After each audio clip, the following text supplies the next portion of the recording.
اچھا، اسی طرح کا ایک اور سوال بھی آیا ہے، فیس بک پر ہی آیا ہے کہ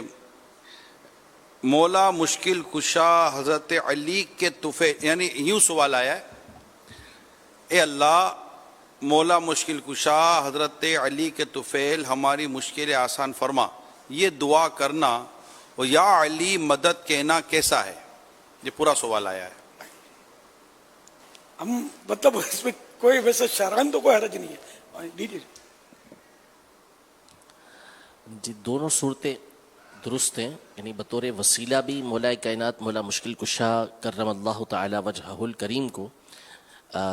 کہہ سکتے ہیں کہ اللہ تبارک و تعالی ان کے صدقے ان کے طفیل ہماری مشکل پریشانیاں دور فرمائے۔ یہ تو قرآن مجید فرقان حمید کا حکم ہے، یا ایھا الذین آمنوا اتقوا اللہ وابتغوا الیہ الوسیلہ، کہ اے ایمان والو اللہ سے ڈرو اور اس کی بارگاہ میں وسیلہ تلاش کرو۔ تو وسیلہ دینا درست ہے، اور اسی طرح براہ راست بھی اگر اللہ کے نیک بندوں سے مدد مانگی جائے تو یہ بھی درست ہے کہ حقیقتاً وہ بھی اللہ کی بارگاہ میں اس صورت میں ہمارا وسیلہ ہی بن رہے ہوتے ہیں۔ حضرت ربیعہ رضی اللہ تعالی عنہ نبی کریم صلی اللہ علیہ وسلم کو تہجد میں وضو کروایا کرتے تھے، تو ایک مرتبہ حضور اکرم صلی اللہ علیہ وسلم نے ان سے ارشاد فرمایا سل ربیعہ، یعنی اے ربیعہ مانگ، یعنی مطلقاً فرمایا کہ جو مانگنا ہے مانگو۔ تو انہوں نے نبی کریم صلی اللہ علیہ وسلم کی جنت میں رفاقت مانگی۔ تو یہ براہ راست نبی کریم صلی اللہ علیہ وسلم سے مدد طلب کرنا ہے، اور ایسی چیز طلب کرنا ہے کہ جو عام طور پہ کوئی دوسرا دے نہیں سکتا، اللہ تبارک و تعالیٰ ہی عطا کرتا ہے۔ تو حضور اکرم صلی اللہ علیہ وسلم سے جب انہوں نے یہ التجا کی، عرض کی کہ آپ جنت میں آپ کا پڑوس مانگتا ہوں، تو حضور علیہ الصلوۃ والسلام نے یہ نہیں فرمایا کہ تم مجھ سے کیسے مانگ رہے ہو، اللہ سے مانگو۔ تو کیونکہ آپ علیہ الصلوۃ والسلام کی تعلیمات کی روشنی میں یہ بات واضح ہے کہ جب ہم اللہ کے علاوہ کسی اور سے مانگتے ہیں تو حقیقتاً وہ اللہ کی بارگاہ میں ہمارا وسیلہ بن رہے ہوتے ہیں۔ اس طرح کی اور احادیث طیبہ ہیں، طبرانی شریف کی حدیث مبارکہ ہے، مسند بزار کی حدیث مبارکہ ہے، جو حسن درجے کی، ایک اچھے درجے کی حدیث مبارکہ ہے، جس میں حضور اکرم صلی اللہ علیہ وسلم نے ارشاد فرمایا کہ جب تم کسی ایسی جگہ پر ہو کہ جہاں تمہیں مدد کی حاجت ہے، جہاں تم ایسے بیابان کے اندر ہو جہاں مدد چاہتے ہو اور وہاں کوئی ہے نہیں، تو یوں پکارو یا عباد اللہ اعینونی، یا عباد اللہ اعینونی، یا عباد اللہ اعینونی، کہ اے اللہ کے بندو میری مدد کرو، اے اللہ کے بندو میری مدد کرو، اے اللہ کے بندو میری مدد کرو۔ تو یہاں حضور اکرم صلی اللہ علیہ وسلم نے خود اس بات کی اجازت مرحمت فرمائی کہ ہم اللہ کے بندوں سے مدد طلب کریں۔ امام احمد بن حنبل رحمۃ اللہ تعالی علیہ کروڑوں حنبلیوں کے پیشوا، مسلمانوں کے جلیل القدر امام ہیں، ان کے بارے میں ان کے بیٹے اپنی کتاب کے اندر لکھتے ہیں کہ ایک مرتبہ ان کی سواری دوڑ گئی، یعنی بھاگ گئی،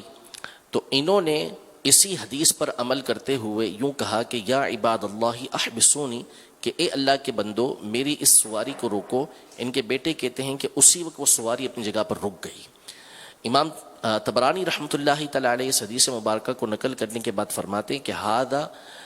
عمل مجرب، ھذا امر مجرب، یہ ایک ایسی چیز ہے کہ جب ہم اللہ کے بندوں کو پکارتے ہیں اور مصیبت و پریشانی دور ہوتی ہے، جو تجربہ شدہ ہے، یعنی تجربہ کیا گیا ہے اور ایسا ہی ہوتا ہے۔ تو اسلاف کے واقعات بھی ہیں، قرآن کی آیات بھی ہیں، احادیث طیبہ بھی موجود ہیں کہ جس میں اللہ کے نیک بندوں سے جب مدد طلب کی جاتی ہے تو وہ حقیقتاً اللہ کی بارگاہ میں ہمارا وسیلہ بن رہے ہوتے ہیں، اور وسیلے کا حکم خود ہمارے رب عز و جل نے ارشاد فرمایا ہے۔ اس کے تعلق سے ایک رسالہ ہے مکتبۃ المدینہ کا، کرامات شیر خدا۔ اس میں کچھ صفحات پر تو کرامات تو ہیں، پھر آگے چل کر پورا ایک مطلب ہے کہ کئی صفحات پر یہ دیا ہوا ہے کہ مدد مانگنے کے تعلق سے یہ بھی وسوسہ ہوتا ہے کہ چلو جیتے جی مدد مانگا، مدد مانگی، انتقال کے بعد مدد مانگنا، یہ پھر یہ وسوسہ ہوتا ہے۔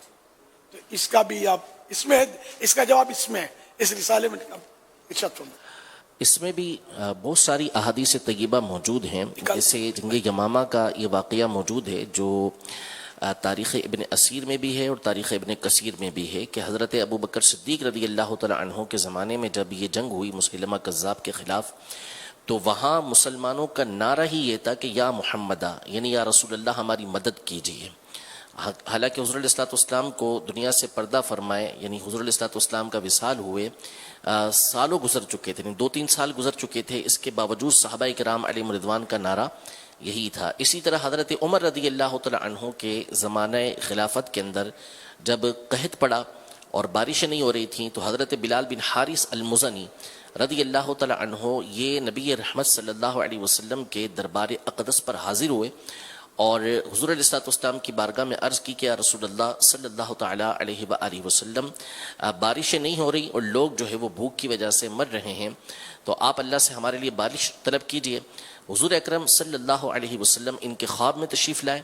اور ان سے ارشاد فرمایا کہ عمر کو خبر دو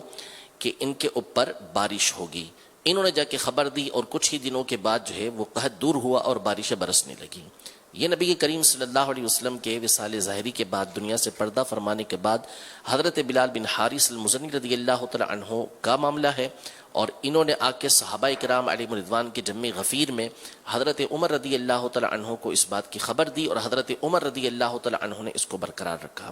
قصیدہ بردہ شریف جو مشہور و معروف قصیدہ ہے، جب سے یہ لکھا گیا اس وقت سے لے کر آج تک علماء نہ صرف اس کی شروحات لکھ رہے ہیں، تشریحات کر رہے ہیں،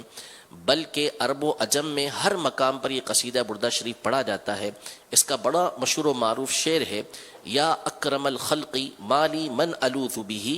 سواک عند حلول الحادث العممی، کہ اے مخلوق میں سب سے زیادہ عزت والی ہستی میرے لیے ہے کون کہ جب بڑی بڑی مصیبتیں مجھ پر پڑیں تو میں آپ کے علاوہ اس کی پناہ لوں، یعنی بڑی بڑی مصیبتوں کے وقت میں آپ ہی کی پناہ لیتا ہوں۔ اسی طرح کا ایک شعر جو ہے شاہ ولی اللہ محدث دہلوی رحمۃ اللہ تعالی علیہ نے، بلکہ بہت سارے اشعار جو ہیں آپ نے اپنی کتاب اطیب النعم کے اندر، قصیدہ ہے آپ کا پورا، اس میں اسی طرح کے آپ نے اشعار ذکر کیے کہ بڑی بڑی مصیبتیں جب مجھ پر پنجے گاڑ دیتی ہیں تو اے مخلوق میں سب سے پیارے میں آپ کی بارگاہ میں ہی فریاد کرتا ہوں۔ تو اسلاف کا یہ طریقہ کار اب تک چلتا ہوا آ رہا ہے، اور اس پر کوئی بھی جو علم والا ہے جس کو اللہ نے علم کا نور عطا کیا ہے کبھی اس پر اعتراض نہیں کرتا۔ سبحان اللہ، سبحان اللہ۔